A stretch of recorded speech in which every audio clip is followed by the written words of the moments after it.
Okay, do I sound all right? Am I good?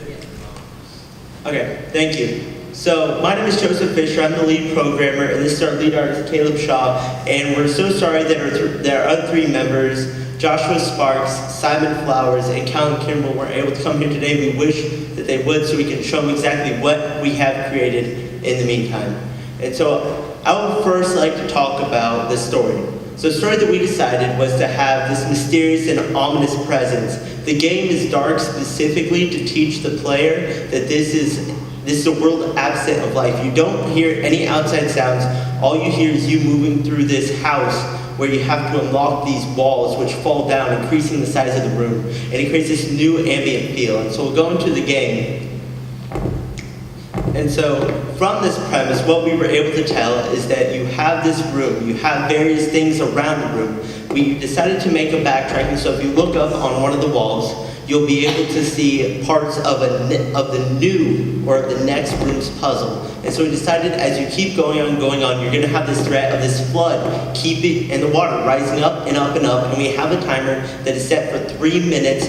And after those 3 minutes, if you have not completed at least one puzzle, you will die. Every time that you complete a puzzle, the water rising will be less and less. So we're going to allow our player to die to show to you guys exactly what it means and how it ends.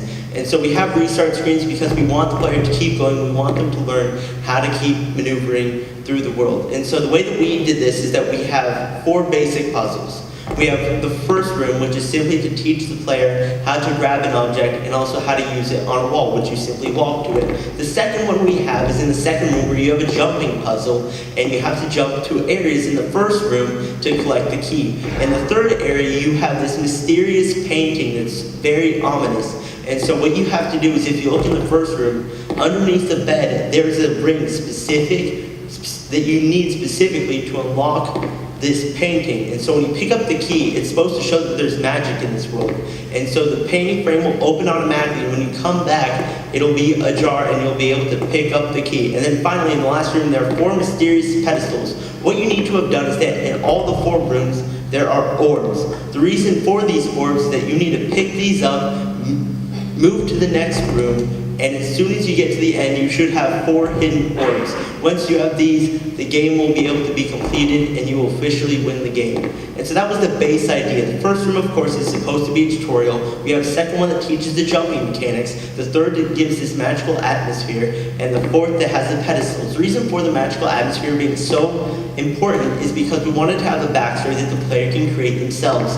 Personally, I like to believe that a warlock had a curse upon this village, and one day he brought down wrath on the specific village, and that is why everything is flooding up. The player himself doesn't know why this is happening, but he knows he has to get out. It is similar to a backstory to many characters where tragedy has befelt on them, and they have to act and think rationally in order to get their way out. So as you can see from our tester, the water is rising more and more, and after a specific time, it will drop. You can see one of the orbs. We have 4 specific orbs. We have fire, we have ice, we have corrosive or acid, and then we have like a void dark type to show the dark magic that is at play. And so soon, the game should end, and then we will really start it and show exactly what the other rooms look like.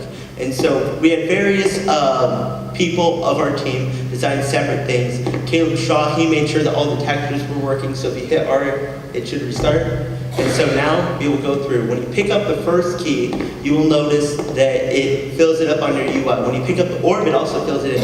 When you walk over to the wall will now fall down, showing this brand new room with these bookshelves. These bookshelves show that you have to jump on each consecutive one to get to the orb. But if you turn around, you'll find these shelves that you also have to jump on in order to get the key in the previous room. This is to show how players have to backtrack constantly and keep having to think of how this house was laid out and how there is this magic force driving it. This is all to create an emphasis, of course, of magic, mystery, and ominous of how you have to keep moving back to keep moving forward. This is supposed to show the player that even though whenever you're moving through any game, there's always something in a previous room or previous area that you should go back to try to learn more about. And so we'll see our player constantly trying and failing, and that is what we're trying to teach. We currently have a cheat system where the raycast is infinite, so we can simply pick up the key from the ground floor if necessary.